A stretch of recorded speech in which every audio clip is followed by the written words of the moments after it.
متورم آنکھیں، اداس چہرے اور لڑکھڑاتے قدموں سے صلہ کو بے حد چمکدار ٹائلز سے مزین فرش پر چلنا دشوار محسوس ہو رہا تھا۔ دکھوں کا ایک صحرا عبور کر کے وہ یہاں تک آئی تھی، اور نامعلوم صحرا ابھی عبور ہوا تھا یا آغاز ہی تھا۔ جھرجھر آنسوؤں کی روانی کسی جھرنے کی مانند اس کی غلافی آنکھوں سے گرنے لگی۔ وہ حذیفہ کے بھیجے گئے ڈرائیور کے ساتھ اس کے آفس آ تو گئی تھی، مگر اب جیسے آگے کے لیے سفر طے کرنا صلہ کو پل صراط پر سے گزرنے کی مانند معلوم ہو رہا تھا۔ ارے میم، کیا ہوا؟ سب ٹھیک تو ہے؟ آپ رو رہی ہیں؟ حذیفہ کے آفس کی ورکر شیزا نے تعجب سے اس سے پوچھا۔ وہی تو اس کو حذیفہ کے کہنے پر گاڑی سے اترنے کے بعد اب حذیفہ کے روم تک لے جا رہی تھی۔ نہیں، کچھ نہیں، بس ہاں شاید آنکھ میں کچھ چلا گیا ہے۔ خود کو بہت تیزی سے سنبھالا دیتے ہوئے وہ اپنا اعتماد بحال کر چکی تھی۔ کسی کے سامنے رونے سے لمحوں بھر کی ہمدردی ضرور مل جاتی ہے، مگر عمر بھر کے لیے آپ کی ذات کے اوپر ہارے ہوئے جواری کی چھاپ لگ جاتی ہے۔ سوائے خدا کے آگے کسی کے بھی سامنے رونا بے وقوفی ہے۔ جی بہتر، آئیے، یہی ہے حذیفہ سر کا روم، شیزا نے لاپرواہی سے شانے اچکا کر کہا۔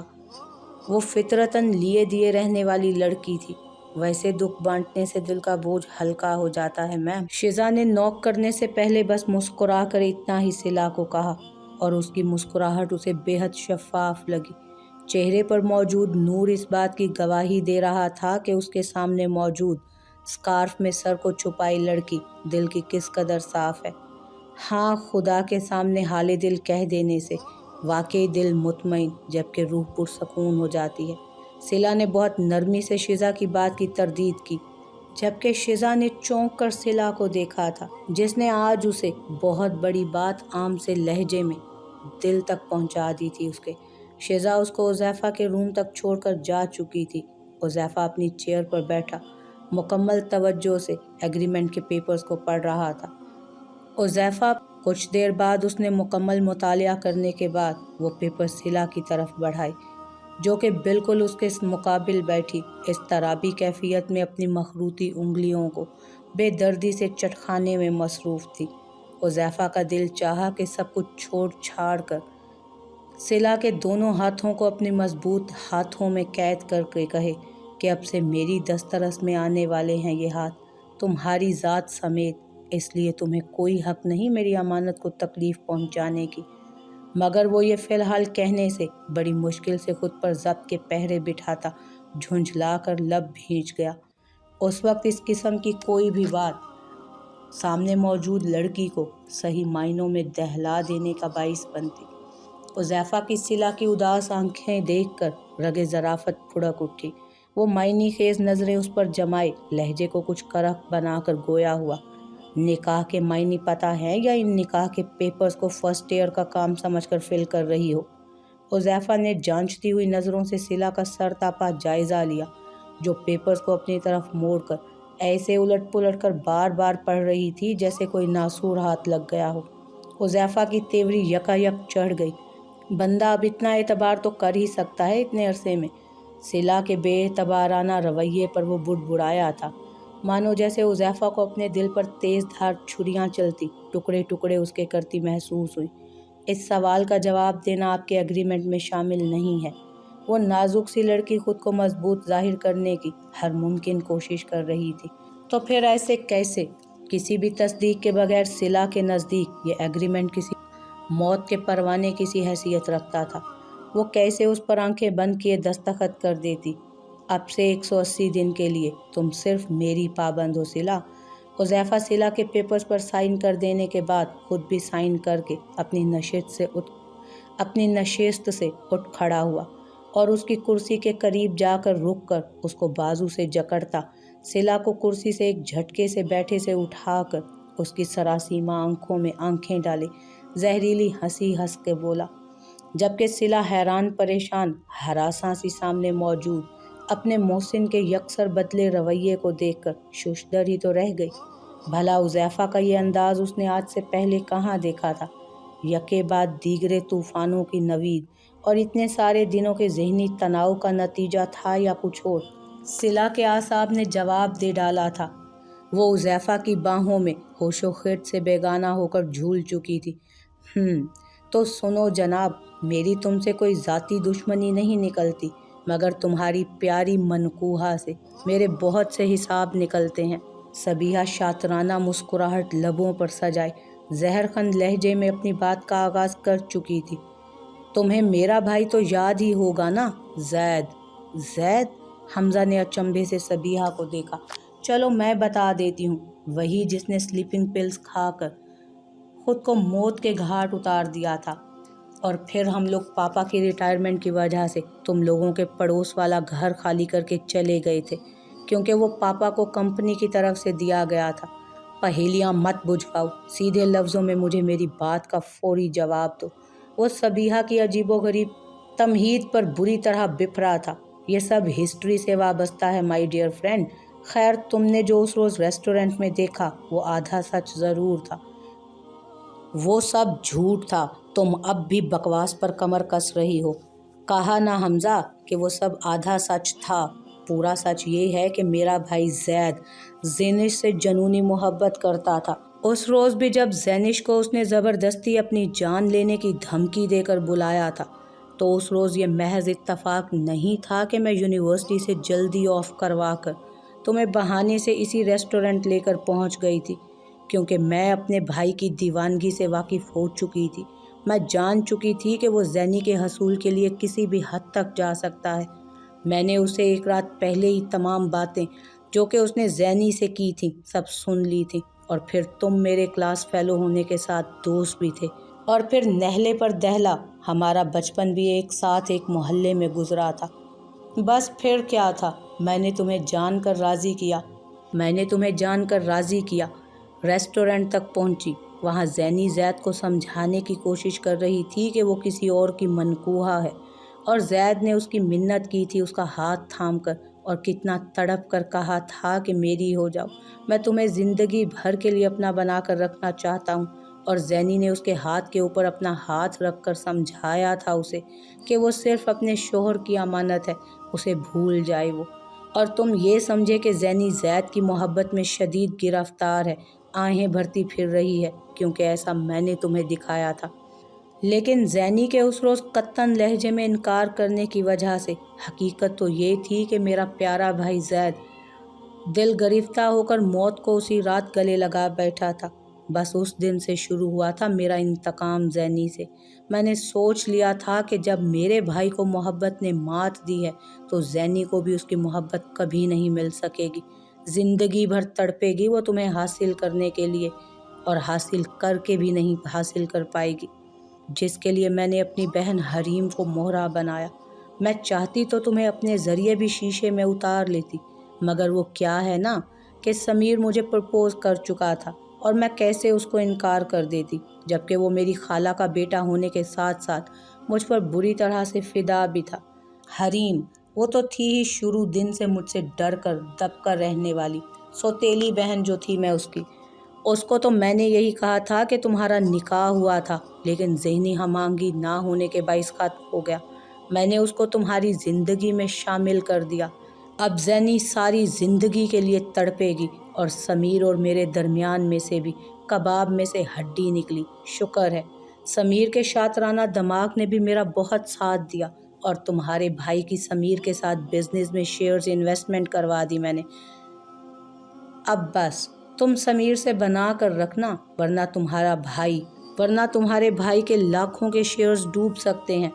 हमज़ा ने सबीहा पर एक कहर आलूद नज़र डाली, और मज़ीद कुछ भी सुने बगैर लंबे लंबे डग भरता घर से निकल गया। अब उसका रुख अपने घर की जानिब था। ज़ैनी से मिलना चाहता था, बात करना चाहता था, और उससे माफ़ी तलब करना थी उसे। ज़ैनी मध्यम लहजे में कहता हुआ आहिस्ता आहिस्ता वो कछुए की सी चाल चलता ज़ैनी के बेडरूम तक आया था, मगर ज़ैनी को कमरे में ना पाकर उसने दीवानावार उस कमरे से मुल्हिक टेरिस की तरफ रुख किया। कभी ड्रेसिंग रूम में तलाश किया, हद तो ये थी कि कई दफ़ा बाथरूम के दरवाजे पर धड़ाधड़ ज़ोर से दस्तक दे डाली, मगर जब बाथरूम का दरवाज़ा नाचार खोल कर देखा तो ज़ैनी वहाँ भी ना थी। मज़ीद शशोपंज में पड़ गया था। बैक वक्त कई खौफनाक वहमात ने اس کے دل و دماغ کو جھنجھوڑ کر رکھ دیا تھا۔ شام کے 6 بجے کا وقت ہو چکا تھا، مغرب میں بس کچھ ہی دیر باقی تھی۔ آج کا پورا دن اس کا صبیحہ کی وجہ سے شدید اذیت ناک گزرا تھا۔ ملازمہ سے پوچھا تو اس نے بھی لا علمی کا اظہار کیا۔ کبیر کی کیئر ٹیکر سے دریافت کر چکا تھا، مگر ہر طرف سے لا علمی کا ہی سگنل ملا۔ حمزہ پورے گھر میں اس کو تلاش کرنے کے بعد آخرکار گھر کے باہر بنا چھوٹے سے لون کی طرف نکل آیا اور بس وہاں پہنچ کر اس کی تلاش ختم ہوئی۔ زینی سامنے ہی لون میں گھاس پر بیٹھی اداس شام کا منظر پیش کر رہی تھی۔ حمزہ نے خود میں ہمت پیدا کر کے زینی کے سامنے کے لیے خود کو تیار کیا۔ کیوں آئے ہو تم اب؟ کیا میری بربادی پر کہے لگانے باقی رہ گئے تھے یا پھر میری بے بسی پر جشن منانا باقی رہ گیا ہے؟ وہ اس کے کچھ بھی کہنے سے پہلے اس کے قدموں کی چاپ پہچان کر پتھریلے لہجے میں استفسار کرنے لگی۔ حمزہ دنگ ہی تو رہ گیا تھا کہ وہ کیسے اس کو محسوس کر چکی تھی۔ پلیز میری بات سنو زینی، مجھے ایک موقع دو، ازالہ کرنا چاہتا ہوں میں اپنی تمام زیادتیوں کا۔ کیا زیادتیاں؟ زیادتی نہیں کی آپ نے میرے ساتھ حمزہ، آپ نے میری روح سمیت میری پاکیزہ محبت کو چھلنی کر دیا ہے۔ وہ شدت قرب سے پھٹتے دل اور برستی ہوئی آنکھوں سے حمزہ کو تمسخر زدہ لہجے میں بولتے دیکھتے ہوئے دریافت کر رہی تھی۔ مجھے معاف کر دو، میں نے تم پر شک کیا زینی، تم جو چاہے مجھے سزا دے دو، بس مجھے معاف کر دو۔ حمزہ سے زینی کا دل شکن انداز برداشت سے باہر ہو رہا تھا۔ وہ تو اس زینش کو جانتا تھا جو اس کے آگے پیچھے بس اس کے لیے ہی تھی۔ میں نے تمہیں معاف کیا، میرے رب نے تمہیں معاف کیا۔ حمزہ جاؤ، اپنی بیوی کے ساتھ خوشگوار زندگی کا آغاز کرو۔ زینی، میں تمہارے ساتھ نئی زندگی شروع کرنا چاہتا ہوں۔ تم صحیح تھی، صبیحہ نے یہ سب کچھ کیا ہے، مگر اب میں حقیقت جان گیا ہوں۔ کیا خوب کہی تم نے بھی، یعنی اب ایک اور لڑکی کی زندگی اجاڑو گے تم؟ مجھے ایسا آباد نہیں ہونا۔ تو پھر تم ہی بتاؤ زینی، میں کیا کروں؟ وہ اس کے دونوں شانوں کو مضبوطی سے تھام کر پشیمان لہجے میں بولا تھا۔ زینی کو پہلی دفعہ حمزہ کی آواز اور نگاہوں میں محبت کی چاشنی محسوس ہوئی تھی، مگر اب سب کچھ ختم ہو چکا تھا، کچھ بھی تو باقی نہیں رہا تھا۔ تم اب کچھ نہیں کہو گے، جو کروں گی میں کروں گی، تم بس دستخط کرو گے۔ وہ ایک ایک لفظ چبا چبا کر کہتی، اپنے بازوؤں کو اس کی گرفت سے ایک دم آزاد کرا کر فاصلے پر جا کھڑی ہوئی تھی، اور یہ فاصلہ اتنا زیادہ نہ ہونے کے باوجود حمزہ کو صحیح معنوں میں میلوں کا فاصلہ محسوس ہوا تھا۔ کیا کہنا چاہتی ہو تم زینی؟ اس کو اپنی ہی آواز یکسر اجنبی لگی تھی۔ دل تھا کہ بس اب پھٹا کہ تب پھٹا۔ تم نے معافی مانگی، میں نے تمہیں معاف کر دیا، اب میں تم سے خلا لوں گی اور تم بغیر کسی حیل و حجت کے میرے فیصلے کو تسلیم کرو گے۔ یہ وہ جانتی تھی کہ کس طرح موت کو گلے لگا کر یہ سنگین کاٹدار جملہ وہ ادا کر پائی تھی۔ زینی، تم ایسا نہیں کر سکتی ہو، پلیز زینی، یہ ظلم مت کرو مجھ پر، تم تو میری ہونا۔ وہ کہتے کہتے دکھ سے نڈھال لیکن محبت کی شدت سے گھبرا کر اس کو باہیں پھیلا کر گلے لگانے کو تھا، جب زینی نے اس کے ہاتھوں کو جھٹک کر دونوں ہاتھ سینے پر جما کر زوردار دھکا دیا تھا۔ میں تمہاری تھی اور تاعمر تمہاری ہی ہو کر رہنا چاہتی تھی، مگر اب تمہاری محبت میں شراکت دار حریم بھی ہے، تمہاری بیوی، اور میں ایک بٹے ہوئے انسان کے ساتھ جو کانوں کا کچا بھی ہو ساری عمر نہیں گزار سکتی۔ یہ ناممکن ہے۔ کیا پتہ آگے کبھی تم کسی اور کی باتوں میں آ جاؤ اور میرا بسا بسایا گھر ہی اجاڑ دو، اس لیے مجھے معاف ہی رکھو۔ یہ دیکھو میرے جڑے ہوئے ہاتھوں کو، اب بس رحم کرو میری ذات پر ہو چکے، اب بس رحم کرو میری ذات پر، جاؤ میری نظروں کے سامنے سے فی الحال۔ وہ اس کے آگے ہاتھ جوڑے پھوٹ پھوٹ کر رو دی۔ صلہ، کیا ہو گیا ہے تمہیں؟ میں تو مذاق کر رہا تھا، پلیز ہوش میں آؤ یار۔ حذیفہ اس کو ہوش میں لانے کی ہر ممکن جتن کر رہا تھا، مگر ہر کوشش رائے گاں ہی ٹھہر رہی تھی۔ آخرکار صلہ کی بے ہوشی سے گھبرا کر وہ اس کو اپنی مضبوط پناہوں میں لے کر ہسپتال پہنچ چکا تھا۔ ڈاکٹر کے مطابق ذہنی الجھنوں اور پریشانیوں کی وجہ سے نروس بریک ڈاؤن ہوا تھا اسے۔ डॉक्टर साहब, किसी तरह की फिक्रमंदी की बात तो नहीं है? डॉक्टर के मुकम्मल मुआयने के बाद वो परेशान सा डॉक्टर से गोया हुआ। ये आपकी? डॉक्टर ने तस्दीक चाही। मेरी वाइफ है। उज़ैफ़ा के लबों से बेसाख्ता अदा हुआ।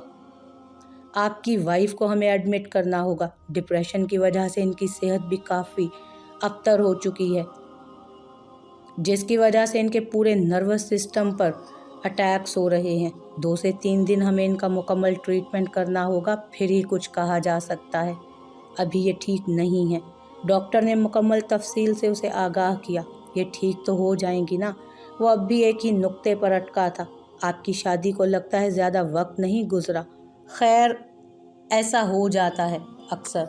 आपकी वाइफ वीक भी बहुत है, ख्याल किया करें इनका। डॉक्टर के ढके छुपे लफ्ज़ों में कही बात का मतलब समझकर वो खिफ़्फ़त से सुर्ख पड़ गया। अस्तग़फ़िरुल्लाह। दिल ने धड़कनों के साथ मिलकर कहा, जी बेहतर डॉक्टर साहब, दुरुस्त फरमाया आपने। वो किसियानियत पर काबू पाता एक एक लफ्ज़ चबा चबा कर बोला, जालिम हसीना, कुछ ना होने पर ये हाल है तो अगर कुछ हो गया तो ये डॉक्टर तो कर्फ्यू आयद कर देगा मुझ पर। वो दिल ही दिल में बुड़बुड़ाता बाहर आया और एक नर्स को कुछ देर सिला की हिफाजत पर मामूर करना भूला नहीं था। अब उसका रुख घर की तरफ था, जहाँ जफ़ा और दानी तन्हा थे। हस्पताल में काफ़ी टाइम गुजर चुका था और फिर ये हमज़ा का भी हस्पताल ना था जहाँ वो तैनात था। ये हस्पताल उसके ऑफिस से करीब तर था, इसलिए उज़ैफ़ा ने रिस्क लेने की बजाय उधर ही गाड़ी रोक दी और सिला को लिए हस्पताल में दाखिल हो गया। मगरिब के बाद का वक्त हो चला था। वो तेज़ ड्राइव करता डिफेंस से गुलशनाबाद पहुंचा। जफ़ा और दानी को किसी न किसी तरह मुतमईन करके वो उन दोनों को लेकर उस घर जा रहा था जहां उसकी सांसें ज़ैनी, हमज़ा और कबीर बसते थे। अब उस घर में जफ़ा और दानी का भी इजाफा होने जा रहा था।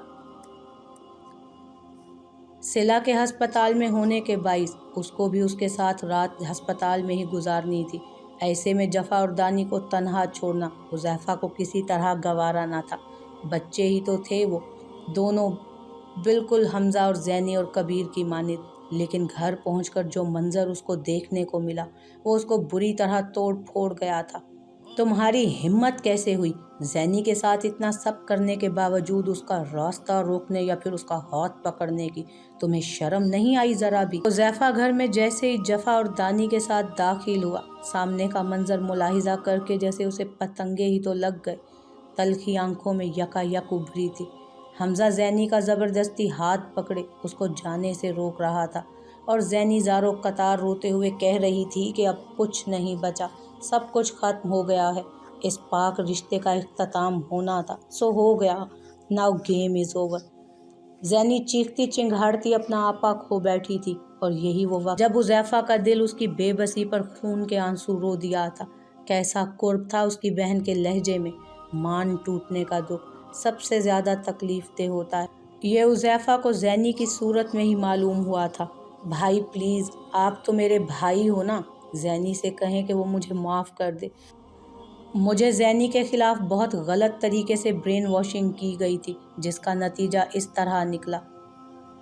वो आपकी बात कभी नहीं टालती भाई। अच्छा, ये भी खूब कही तुमने कि ज़ैनी मेरी बात मानती है। कल को तुम मेरे और उसके मुक़द्दस रिश्ते पर भी बहतान बांध दोगे। हुज़ैफ़ा सफ़ाक हुआ था, खन्नास भरा हुआ था अब तक मेरे दिमाग में, लेकिन अब मैं सब कुछ जान चुका हूँ, कौन सही था और कौन गलत। हमज़ा ने बेबस सी निगाहों से भाई की तरफ देखा, जैसे अब वही खुदा के बाद उसकी डोलती कश्ती को संभाला दे सकता है। लेकिन हुज़ैफ़ा ने तल्ख़ी से अपना रुख मोड़ लिया। जो भी फ़ैसला, सच या झूठ, जो भी किया तुमने खुद ही, हर चीज़ को अपने दिमाग के तराजू में सही और गलत तसव्वुर करके फ़ैसला किया था और अब भी तुम अपनी उसी रविश पर बरकरार हो। नहीं भाई, आप सिर्फ एक दफ़ा तो मुझे भी समझिए। वो मचला था। हुज़ैफ़ा के मुकम्मल बायकॉट ने तो जैसे उसकी हिम्मत ही तोड़ डाली थी। चेतो ना थे तुम कि किसी ने कुछ कहा और तुमने लब्बैक कह दिया। और रही बात किसने क्या कहा और क्या नहीं, ये मुझे जानना भी नहीं है। क्या पट्टी पढ़ाई तुम्हें और किसने पढ़ाई, मुझे कोई सरोकार नहीं इस बात से। मुझे मेरी बहन पर मुकम्मल भरोसा है और ये भरोसा ता क़यामत कायम व दायम रहेगा। हुज़ैफ़ा ने बढ़कर सिसकती हुई ज़ैनी के सर पर दस्ते शफ़क़त रखा। दो मोती इस कदर मोहब्बत पर ज़ैनी की आंखों से लुढ़के थे। काश भाई, काश जिस तरह आपको मेरी ज़ात पर मुकम्मल एतमाद है, बिल्कुल इसी तरह अगर हमज़ा को भी मेरी ज़ात पर मुकम्मल इख्तियार हासिल होता तो आज हालात इस नोयत पर ना पहुँचते। लेकिन एतबार की किल्लत और शक की ज़्यादती रिश्तों की खूबसूरती को नीस्तो नाबूद ही तो कर देती है। इंसान है कि वो खुद बहुत नाकदरा है, और इस बात का सबूत तुमने मुझे दे दिया हमज़ा। अरे तुम क्या मुझे छोड़ोगे, मैं खुद तुम्हें छोड़ती हूँ। अपनी मोहब्बत की इतनी तज़लील होने के बाद मैं तुम पे एक नज़र तो दूर की बात, तुम्हारे अक्स को अपने इर्द गिर्द बर्दाश्त नहीं कर सकती। बात करते हो माफ़ी की, नामुमकिन। याद रखना हमज़ा, मोहब्बत जब ज़िद पर आ जाए ना, तो नफ़रत और इंतकाम जैसे लफ्ज़ों को भी मात देकर महबूब को तड़पने पर मजबूर कर देती है। ऐसे कि ना रात उसकी और ना दिन उसका रह जाता है, तो बस रह जाती है तो बस खलिश। वो अपनी बात कहकर बेदर्दी से आंसुओं को हाथ की पुश्त से साफ करके अपने कमरे में जाने को थी जब हुज़ैफ़ा की करख्ता आवाज़ ने उसके कदमों को मुंजमद कर डाला।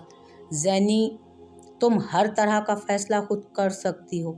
मेरे भाई ने जो तुम्हारे साथ किया है, उसके किए की मैं तुमसे माफ़ी मांगता हूँ। मेरी तरफ से तुम्हें मुकम्मल इजाज़त है अपने लिए कोई भी फ़ैसला लेने की। हुज़ैफ़ा ने कहर आलूद नज़र हमज़ा पर डाली और उखड़ा उखड़ा वो जफ़ा और दानी का हाथ पकड़कर तेज़ी से ज़ैनिश के कमरे की तरफ बढ़ गया। ज़ैनी ने मरे मरे कदमों से हुज़ैफ़ा की पैरवी की, और अब वहाँ रुकने का जवाज़ ही नहीं पैदा होता था। सब कुछ तो ख़त्म हो गया था, कुछ भी तो बाकी नहीं बचा था। लेकिन आखिर मोहब्बत तो फिर मोहब्बत थी। एक आखिरी बार उस जुल्म के बादशाह की तरफ वो देखना नहीं भूली थी। काश ऐसा हो। दगा ना करो ज़ैनी बच्चे, मैं तुमसे बहुत पशेमान हूँ। मेरे भाई की वजह से आज तुम इतने दुखों की पादाश से गुजर रही हो। हुज़ैफ़ा ने ज़ैनी के कमरे में आते ही अपनी बात का आगाज़ किया। दिल पर जो भारी सिल थी, उसका बोझ अब उठाने से भी नहीं उठाया जा रहा था। भाई, मेरा दुख मेरी किस्मत में लिखा था, और मैं अल्लाह का फ़ैसला मानती हूँ। इसी में मेरे लिए मेरे अल्लाह रब्बुल इज़्ज़त की तरफ से कोई बेहतरी पोशीदा होगी। आप बिल्कुल भी खुद को मुर्दे इल्ज़ाम मत ठहराएं। वो जबरन मुस्कुराई। भाई, ये दोनों जफ़ा और दानी को खामोश खड़ा देखकर ज़ैनी ने इस्तफ़सार किया। ज़ैनी को वो दोनों बच्चे बिल्कुल अपनी ही तरह बेबस और लाचार मालूम हुए थे। वो भी तो ऐसी ही थी। जबकि दानी ने आगे बढ़कर ज़ैनिश के गले में अपने बाजू हाइल करके उसके आंसू पोंछे। ज़ैनी, आप रोएं नहीं, मैं हूं ना। उन बुरे वाले भाई को मैं खूब मारूंगा, बस बड़ा होने दो मुझे। दानी ने अपनी मासूम सी आवाज़ में ज़ैनी को तसल्ली देना चाही, और ज़ैनी दानी की मोहब्बत पर एक दफ़ा फिर ज़ारो कतार रो दी। वो गैर होकर उसकी तकलीफ़ पर गमज़दा था। कितना छोटा सा था वो, लेकिन फिर भी रवैयों को पढ़ना सीख गया था। जफ़ा, जो बड़ी हसरत से ये मंज़र देख रही थी, हुज़ैफ़ा के इशारा करने पर ज़ैनी के खुले बाजुओं के हिसार में जाकर वो भी अपना दुख उनके साथ बांटने की मुकम्मल कोशिश करने लगी। अब से ये हम सब का घर है। हुज़ैफ़ा ने मान से ज़ैनी की तरफ देख कर कहा। भाई, जो आपका हुक्म। ज़ैनी ने तायीद की और चाह कर भी कोई सवाल ना किया, जिसके बाइस उन दोनों बच्चों को तकलीफ़ पहुँचती। जफ़ा दानी का हाथ धुलवा दो बच्चे, इसने चॉकलेट खाई है। हुज़ैफ़ा ने दानिस्ता तौर पर उन दोनों को मंजर से हटाया था। भाई, ये कौन है? लबों पर मचलता सवाल आखिरकार आज़ाद हुआ। ज़ैनी अब काफ़ी हद तक खुद को संभाल चुकी थी। सबके लिए ये हमारी ही तरह यतीम है ज़ैनी। बड़े तवक्कुफ़ के बाद हुज़ैफ़ा ने अज़ियत भरे लहजे में जवाब दिया। बस भाई, कुछ मत कहिएगा आगे। इससे आगे सुनने का मुझ में हौसला नहीं है, और शायद आप में कहने का भी। ज़ैनी मेरी बहन, बस अब हम लोग ही एक दूसरे का कुल असासा है। क्या तुम दोनों को संभाल सकोगी जब तक इनकी बहन सिला अस्पताल से सेहतयाब होकर घर वापस नहीं आ जाती? हुज़ैफ़ा ने जानबूझकर अब सिला का किस्सा छेड़ा। वो जफ़ा और दानी में पहले ही ज़ैनी को इल्हाद चुका था। अब सिला को लेकर ज़ैनी को ज़हनी तौर पर तैयार करना था। वो ज़ैनी के दिलो दिमाग को यक्के बाद दीगरे ज़लज़लों से दो चार करने का मुतमन्नी हरगिज़ भी ना था। वो जिस वक्त कमरे में आया उस वक्त रात के 10 का टाइम हो चुका था। हुज़ैफा से शदीद लानत मलामत सुनकर वो घर से बाहर जा चुका था। खामखा घट्टो सड़क की खाक छान कर आखिरकार लौट कर बुद्धू घर को ही वापस आया। हरीम पर नज़र पड़ी जो पैर सुकेड़े सोफे पर बैठी न जाने किन सोचों में गर्क थी। कुछ कहे बगैर उसको वो अपने कपड़े निकाल कर अलमारी में से ड्रेसिंग रूम में चेंज करने के लिए जा घुसा था। कुछ देर बाद जब वो वापस आया उस वक्त भी हरीम हनूज उसी पोजीशन में बैठी किसी गैर मरई नुक्ते पर गौर व फिक्र करने में खलाओं में नज़रें जमाए वो न जाने क्या तलाश कर रही थी। वो खामोशी से भूखा प्यासा अपने बेड पर नीम दराज हो गया, लेकिन हरीम की आवाज़ ने उसको यकदम ही सीधा हो जाने पर मजबूर कर डाला। सच आप भी जान चुके हैं और मैं भी जान चुकी हूँ। फिर वो नासमझी से इस्तफहामिया नज़रों से हरीम को देख रहा था। आप मुझे यतीम खाने छोड़ आइए प्लीज़। हरीम का लहजा किसी भी एहसास से आ रही था। क्या बेवकूफ़ाना किस्म की बातें कर रही हो, मैं वैसे ही बहुत परेशान हूँ। खुदारा मेरी परेशानी को कम करो, मुझे मज़ीद मत सताओ। वो पहले ही बहुत झुंझलाया हुआ था। हरीम की बात तो जैसे उसको सर तपा ही तपा गई थी। आपकी और सबकी परेशानी ख़त्म करने की गर्ज से ही तो ये तजवीज़ पेश की है मैंने। वो किसी हारे हुए खिलाड़ी की तरह लगी थी हमज़ा को। उस पल कल तक जो लड़की उसको नाको चने चबवाने की तगोदो में थी, आज इस वक्त वो उसको सर के बल ज़मीं बोस मिली थी। तुम्हें नहीं पता यतीम खाने में क्या होता है और क्या उधर के हालात हैं। तुम्हें नहीं पता कि यतीम खाने में होता क्या है और क्या हालात हैं वहाँ के। अभी तक तो कुछ मालूम नहीं, लेकिन हमज़ा का लहजा नरम पड़ा। हरीम की हालत ज़ार देखकर वो बेड से उठा और सोफे पर बैठी हरीम का हाथ पकड़कर अपने साथ बेड पर ले आया, जहाँ वो कुछ देर पहले नीम दराज था। हरीम बिल्कुल उसके ऐन सामने बैठी थी, हाथ भर के फासले पर। मैं बिल्कुल अपने मुकम्मल होशो हवास में हूँ। प्लीज़ ज़ैनी के साथ मज़ीद गलत मत करें। वो ऐसे रवैये की मुस्तहिक नहीं है। गलती मेरी है जो मैं आपकी ज़िंदगी में आई। आपके मुतालिक कुछ तहकीकात कर लेती तो आज ये दिन आपको और मुझे दोनों को ही ना देखना पड़ता, और ना ही ज़ैनी जो इस कदर अजियत से दो चार हुई है। तहरीम के दिल में ये बात जड़ पकड़ गई थी कि वो ज़ैनी की मुजरिम है। बस इस सोच के हाथों वो अपना सुकून और चैन बर्बाद कर बैठी। मैं तुम्हारी बात समझ गया हूँ, ठीक है। अब ज़ैनी के साथ कुछ भी गलत नहीं होगा, कोई नाइंसाफ़ी नहीं होगी, लेकिन अब दोबारा मैं अपनी गलती नहीं दोहरा सकता। मैं तुम्हारे साथ भी अब कोई ज़्यादती नहीं करूँगा और ना ही तुम्हारी कोई हक तलफ़ी होगी। तुम भी मेरी बीवी हो, बिल्कुल उसी तरह जिस तरह से ज़ैनी है, और ये बात तुम भी अपने दिमाग में अच्छे से बिठा लो। जानते बूझते हुए मैं तुम्हें दलदल में नहीं धकेल सकता हूँ। बहुत अच्छी तरह जानता हूँ मैं यतीम खानों के हालात। वो उसको सीने से लगाता खुद में भींच गया। हरीम उसकी पनाहों की कैद में फूट फूट कर रो दी। उसके अपने ही दुख थे जिनको बहन भाई का रुतबा दिया। वो उसके सौदेबाज निकले, सगे थे ही ना। वो उसका सौदा कर डाला, अपनी बहन का ही सौदा कर डाला उसके अपनों ने। ये कैसे अपने थे भला।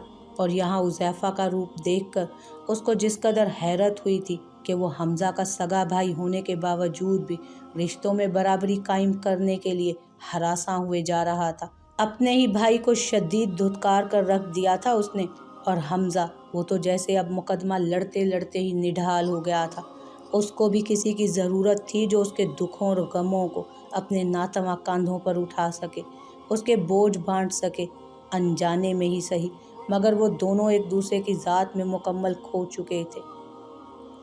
रात धीरे धीरे सरकने को थी, लेकिन वो दोनों एक दूसरे में मगन, वक्त और हालात से शायद वक्ती तौर पर ही सही, खुद के लिए राह फरार और सुकून ढूंढ चुके थे।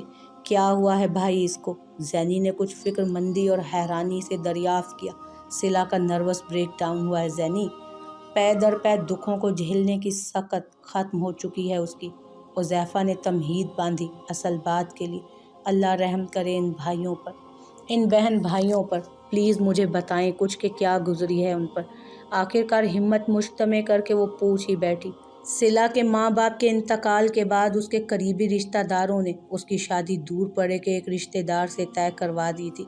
वो लड़का मेरा दोस्त है, اور ایسے میں جب اس نے مجھ سے مدد طلب کی اور میرا خفیہ نکاح کروانے کو کہا تو میں منع نہیں کر سکا۔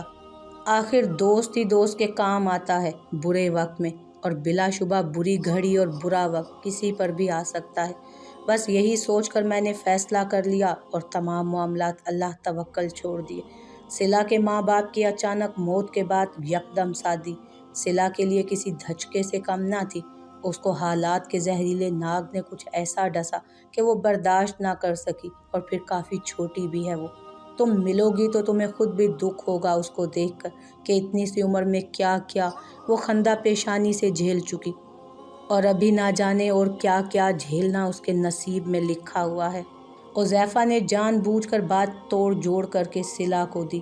وہ صلہ کا پردہ بھی رکھنا چاہتا تھا اور بہن کے دل کی دل آزاری بھی گوارا نہ تھی۔ بس یہی وجہ تھی کہ سچ اور جھوٹ ملا کر کہے گیا اپنی بات۔ بھائی آپ پریشان نہ ہوں، آپ نے جو کیا بہت اچھا کیا، اور آپ کی نیکی ضرور ہم سب کے لیے دلی سکون اور اطمینان کا باعث بنے گی انشاءاللہ۔ جفا اور دانی کو میں سنبھال لوں گی، بلکہ یہ دونوں اب سے میرے ساتھ میرے کمرے میں ہی رہیں گے، میری تنہائیوں کے ساتھی بن کر۔ میں ان کا دکھ بانٹوں گی اور یہ میرے، وہ پرعزم لہجے میں کہتی۔ پھیکی سی مسکراہٹ لبوں پر سجا گئی، مگر زینی کی اس مسکراہٹ میں کتنا صبر اور ہمت تھی یہ حذیفہ بخوبی جانتا تھا۔ وہ ہسپتال واپس آ چکا تھا، رات کا 1 بج رہا تھا۔ صلہ کو ہلکا ہلکا ہوش آ چکا تھا۔ حذیفہ کو یہ دیکھ کر دلی راحت ملی تھی کہ وہ اب واپس حواسوں میں لوٹ رہی ہے اور جلد ریکور ہو جائے گی۔ بابا پانی، صلہ کے لب پھڑپھڑائے، جبکہ حذیفہ اس کے پاس بیڈ کے قریب کرسی کھسکا کر بیٹھا ٹیبل پر موبائل پر گیم کھیلنے میں مصروف تھا۔ نیند تو اس کو 1 آدھ منٹ کے لیے بھی نہیں آئی تھی ہسپتال میں، آتی بھی کیسے؟ اسی لیے رات گزارنے کے لیے اپنا پسندیدہ گیم کھیلنے میں خود کو مدگن کر لیا تھا۔ اس کی محویت کو صلہ کے دوسری بار پانی مانگنے کے لیے پکار نے توڑا، اور اس کی حرکت کرتے ہوئے جسم نے توڑا تھا۔ مانا کہ میں تم سے عمر میں تھوڑا بڑا ہوں، مگر اتنا بھی نہیں کہ تم مجھے بابا ہی کہنے لگو۔ حذیفہ نے صلہ کے بابا کہنے پر منہ بنایا اور زیر لب بڑبڑا دیا، کہتے ہوئے ٹیبل پر رکھی منرل واٹر کی بوتل سے ڈسپوزیبل گلاس میں پانی انڈیل کر صلہ کے لبوں سے لگایا۔ لیکن اس طرح صلہ کو پانی پینے میں خاصی دشواری ہو رہی تھی۔ حذیفہ نے بغیر کسی ہچکچاہٹ کے اپنا ایک بازو صلہ کے سر کے نیچے پھنسایا اور اس کو کچھ اونچا کر کے دوسرے ہاتھ سے 1 دفعہ پھر پانی کا گلاس اس کے لبوں سے لگا دیا۔ صلہ نے پانی پیتے ہوئے نیم آنکھوں سے عالم غنودگی میں حذیفہ کو دیکھا، لیکن زیادہ دیر ذہن پر قابو نہ رکھ سکی اور واپس غنودگی اور کمزوری کے باعث آنکھیں موند گئی۔ حذیفہ نے احتیاط سے صلہ کو واپس تکیے پر لٹایا اور دھیرے دھیرے اپنے ہاتھوں کی انگلیوں کے پوروں سے اس کے سر کو دبانے لگا۔ نگاہیں ہنوز صلہ کے چہرے کا طواف کر رہی تھی۔ نہ جانے کیا تھا اس لڑکی میں، نہ جانے کس احساس کے تحت وہ تھوڑا جھکا اور اپنے سلگتے لبوں کو بے ساختہ صلہ کی یک بستہ پیشانی پر رکھا۔ ایک جذب کے عالم میں اس نے اپنے دہکتے لب، اپنی پسندیدہ نظم اس کے کان کے قریب لے جا کر اسے سنائی۔ حذیفہ کا لہجہ مہک رہا تھا، ایک ایک ادا ہوئے لفظ میں سے خوشبو ماحول کو جیسے اپنے سحر میں جکڑ رہی تھی۔ وقت تھا کہ جیسے تھم چکا تھا یا پھر سرکنے سے انکاری ہوا جا رہا تھا۔ ایک فسوں سا برپا تھا جو حذیفہ کو اپنی لپیٹ میں لینے کے درپے تھا اور گستاخی کرنے کے لیے اکسائے چلا جا رہا تھا۔ اب شاید کچھ غلط یا پھر کچھ ایسا ہونے کو تھا جس کا تصور بھی ان دونوں نے ہرگز نہ کیا تھا، مگر کیا ہونے والا تھا؟ کوئی انہونی یا پھر کچھ اور؟